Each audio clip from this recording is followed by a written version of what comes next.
Okay, the final step in your dream catcher is attaching your feathers and beads and doing the more decorating or designing part of the process. There's two different types of jute in the classroom. There's the kind that we use to wrap, which is fairly thick, and then we have a much thinner variety too that looks a little bit more like this. Depending on what size beads you want, the thinner jute is much easier to put a bead on than the thicker jute. So I would recommend for your decorating to use the thinner jute that's in the classroom. Okay. I have lots of different feathers. I don't have many long feathers, but I have lots of shorter feathers. I have lots of natural beads and lots of bright colored beads. So for this part, I'd recommend jumping online and seeing if you can find some patterns you like. When you're working with the Dreamcatcher, symmetry is really important. Okay, your hoop is 6 inches in diameter, and it's a good idea to have whatever's hanging to also be about 6 inches, inches in diameter. So they match and balance. You don't want feathers that are really short. You want them to be fairly long. So I'm going to start with the jute, and I'm going to take it and I'm going to tie it around the bottom of the hoop, just into a double or a single knot. And I want to kind of tuck it into the jute so I don't see it. Okay, I'm going to pull it down, and I'm going to trim off this excess piece because I don't want it showing. I have one long piece here.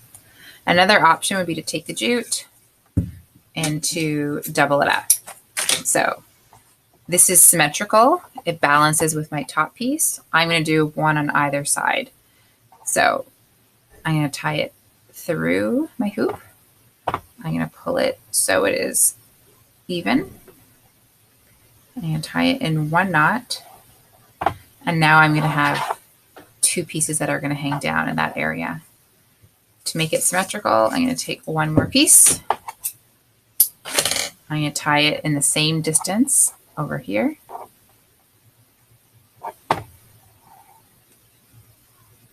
Okay, you can hang as many as you want coming down, as long as it's symmetrical. And then I'm going to trim these so they're all the same length. Okay, and that way I know that the length of this, the bottom's at least that length. You don't want it to be any shorter. Longer is okay. Okay, so I've decided I'm going to use some natural beads. So I'm going to take my beads and I'm going to just put them onto the jute. I have a couple of different bags here. So when you come into class, you can pick whatever ones you want to do. I'm going to bead them on like this, whatever I want. Let's say I want those to stop there.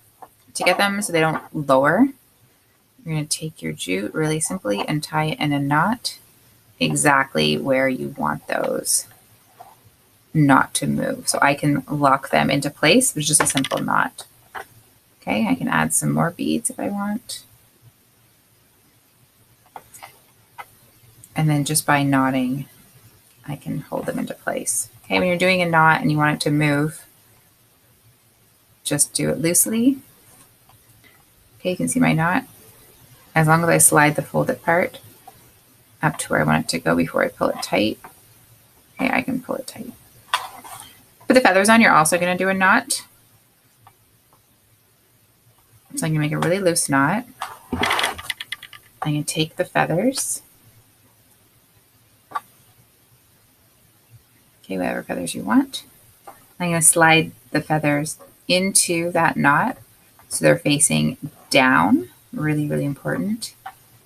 Pull that string, and now my feathers are tied into that knot. Okay. If I want to work on the pieces over here, maybe I want feathers right away, I'll tie a knot, put my feather in, and then as I pull the knot, I just want to make sure the feather is pointing the direction that I want it to go. So now that feather is pointing downwards. I can add some more beads and keep going from there.